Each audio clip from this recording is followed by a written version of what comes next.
dapat tengok dalam TikTok ke dalam Facebook, ada satu video yang berlaku malam semalam di Bukit Bintang yang terkinja-kinja orang dengar lagu, dah macam konsert, dah macam kelab malam dah. Jadi pun pesta air ni telah dibantah oleh Jawi sendiri. Ramai yang juga bukan Jawi je, semua orang bantah lah nak buat pesta air ni. Tahniah lah Menteri. Tahniah Menteri bawa macam disko ni, dah duduk kat tengah-tengah jalan KL ni, dekat Bukit Bintang, tengah-tengah jalan dia buat dah macam disko dah ni. Sebelum ni Menteri bawa arak pula dalam majlis rasmi kerajaan. Jadi Yang Berhormat Perdana Menteri, sebelum ni Yang Berhormat Perdana Menteri bagi tahu jabatan-jabatan kerajaan tak boleh buat open house atas dasar penyebatan. Kami faham, kami terima, tak ada masalah. Tapi kali ini ada buat pesta air, ini penjimatan apa Yang Berhormat Perdana Menteri. Jadi alang-alang batalkanlah. Saya minta sekali lagi, tolong batal.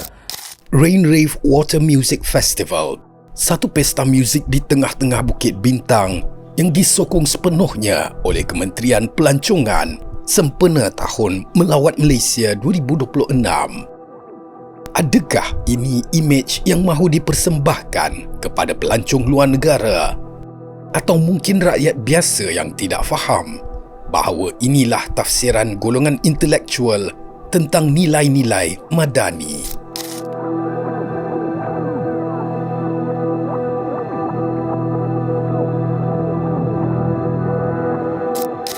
Assalamualaikum dan selamat kembali ke Domir TV.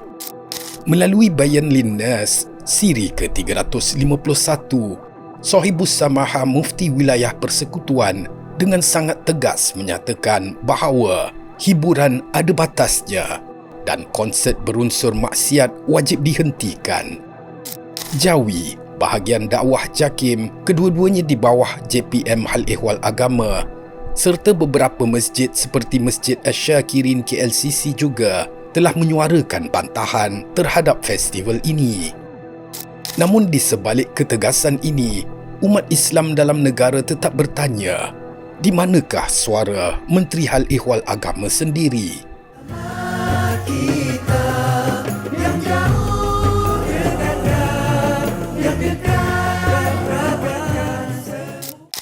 Seorang menteri secara asasnya dilantik untuk berkhidmat kepada rakyat. Maka secara logiknya, menteri yang memegang portfolio agama Islam diamanahkan untuk berkhidmat kepada keperluan moral dan rohani ummah. Adakah kedudukan Islam sebagai agama persekutuan ini sekadar pameran dan status? Sesuatu yang hanya indah disebut di dalam teks ucapan VVIP untuk mendapat tepukan. Sentimen umat Islam dalam negara hari ini adalah seperti berikut. Orang Islam disuruh menjaga sensitiviti agama lain atas nama keharmonian dan toleransi. Namun suara pemimpin kerajaan yang mempertahankan hak keutuhan agama Islam seperti yang termaktub dalam perlembagaan negara selalunya sepi.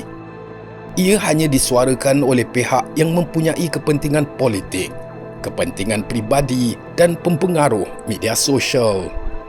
Ketika RUU Mufti Wilayah dibacakan di Parlimen, muncul suara-suara yang begitu keras mendesak mantan Menteri Agama dilucutkan jawatan. Alasannya kerana RUU tersebut bersifat jumud dan memecah belahkan umat Islam. Namun ketika pesta yang menjurus kepada hedonisme dijayakan, suara-suara mereka senyap sepi. Tiada lagi desakan untuk Menteri Pelancongan maupun Menteri Agama letak jawatan. Adakah mereka ini hanya berani sesama Muslim dan menikus apabila berdepan dengan aktiviti yang mengundang kemurkaan Allah SWT? Oleh kerana sifat beginilah, rakyat hilang kepercayaan kepada pemimpin berlatar belakang agama. Mereka yang menghancurkan kredibiliti mereka sendiri. Baru-baru ini, Perdana Menteri Datuk Seri Anwar Ibrahim menyeru rakyat supaya berjimat cermat akibat krisis tenaga global. Kabinet telah bersetuju untuk melaksanakan dasar work from home yang melibatkan kementerian, agensi, badan berkanun dan syarikat berkaitan kerajaan. Malah Kementerian Kewangan mencadangkan pengurangan perbelanjaan operasi berjumlah 5.4 bilion ringgit membabitkan sektor kesihatan dan pendidikan tinggi sebagai sebahagian usaha mengukuhkan kedudukan fiskal negara. Maka terlihatlah paradoks logik di Festival Bukit Bintang itu. Pesta yang menelan belanja logistik besar demi memuaskan nafsu hedonisme. Tambahan penggunaan pula air yang banyak sebagai daya tarikan supaya pengunjung dapat bermandi-manda bersama-sama sambil melayan DJ atas pentas. Bukankah ini satu pembaziran juga? Hujah bahawa pesta ini meningkatkan ekonomi juga sangat pelik dan ajaib. Adakah pesta ini akan membawa pelancong dari luar negara, sedangkan semua promosinya di media sosial hanya menyasarkan pengunjung tempatan? Di saat ada rakyat yang terpaksa mencatu perbelanjaan dapur, di saat marhain ditekankan supaya berjimat, budaya kemewahan yang melalaikan ini dipaparkan tanpa segan silu di tengah ibu kota. Inilah kemuncak ironi dasar kerajaan. Di dalam satu hantaran media sosial, Peguam Aidil Khalid membangkitkan beberapa perkara. Beliau menulis bahawa salah satu prinsip dalam sistem tata kelola negara ialah tanggungjawab kolektif jemaah menteri atau Cabinet Collective Responsibility. Perkara 43-3 Perlembagaan Persekutuan menetapkan prinsip tanggungjawab bersama jemaah menteri kepada Parlimen. Ini bermaksud semua menteri wajib menyokong dasar kerajaan secara terbuka. Jika seorang menteri tidak bersetuju dan enggan mempertahankan keputusan kabinet, beliau perlu meletakkan jawatan. Maka adakah tindakan Menteri Agama dan agensi-agensi JPM-HEA yang mengeluarkan kenyataan membantah penganjuran festival ini mengikut prinsip tata kelola yang baik serta perlembagaan persekutuan? Sejujurnya, pemimpin Islam dalam negara yang diberikan tanggungjawab menjaga agama persekutuan perlu tinggalkan sifat pasif. Terdahulu, Pesta Muzik Good Vibes Weekender 2022 tetap mendapat kelulusan dan Menteri Agama ketika itu hanya mampu menasihati umat Islam agar tidak hadir. Setiap kali sensitiviti umat Islam timbul, kita disuruh bersabar, membutakan mata dan memekakkan telinga.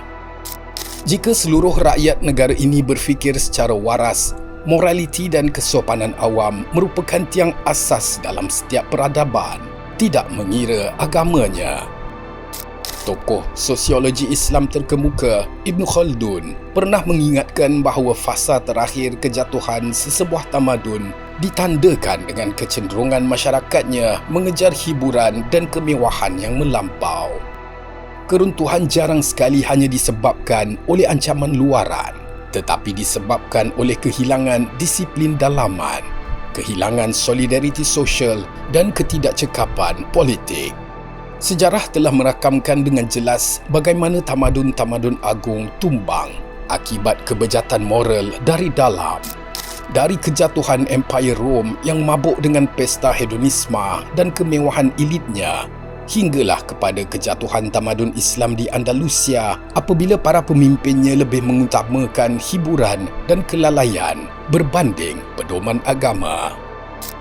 Sunatullah ini tidak pernah menipu. Maksiat yang dinormalisasikan adalah titik permulaan kepada kejatuhan sesebuah bangsa. Sebagai sunatullah yang berlaku atas orang-orang yang telah terdahulu sebelummu, dan kamu sekali-kali tiada akan mendapati perubahan pada sunatullah. Inilah natijahnya apabila kuasa diamanahkan kepada pemimpin yang tergelincir kompas moralnya. Kita memberi kepercayaan kepada mereka yang ternyata boleh membawa kepada kerosakan jiwa insan. Ia sekaligus memberikan gambaran jelas bahawa kempen masyarakat madani dan pembinaan bangsa berakhlak yang dilaungkan selama ini rupa-rupanya sekadar hidup di mulut tetapi mati pada amalannya.